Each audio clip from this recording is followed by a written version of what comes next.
Suomen metsä. Tuo viimeinen tutkimaton korpimaa. Mitä tuo luontoäidin syli kätkeekään sisuksiinsa? Naama-uutiset ovat tulleet tänne itse tapahtuman paikalle tutkimaan asiaa. Kohta selviää, mitä tämä kaikki kätkeekään. Naama-uutiset.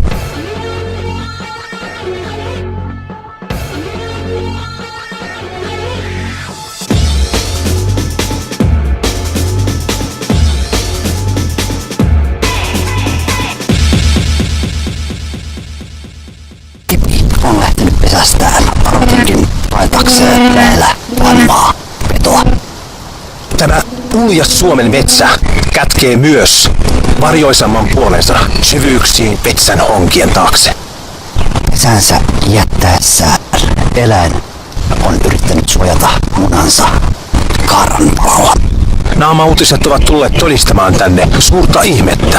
Täytyy olla varovainen, ettemme tartuta ihmisen tuoksua tähän ihmeellisen luontokappaleen munaan. Tässä se on.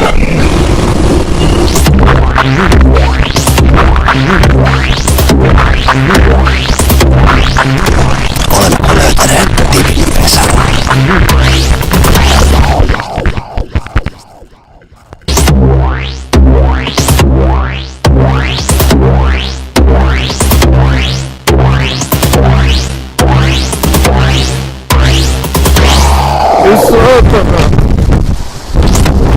Naama-uutiset ovat täällä vaarojen keskellä, mitään pelkäämättöminä. Joka puun takana voi olla mitä vain.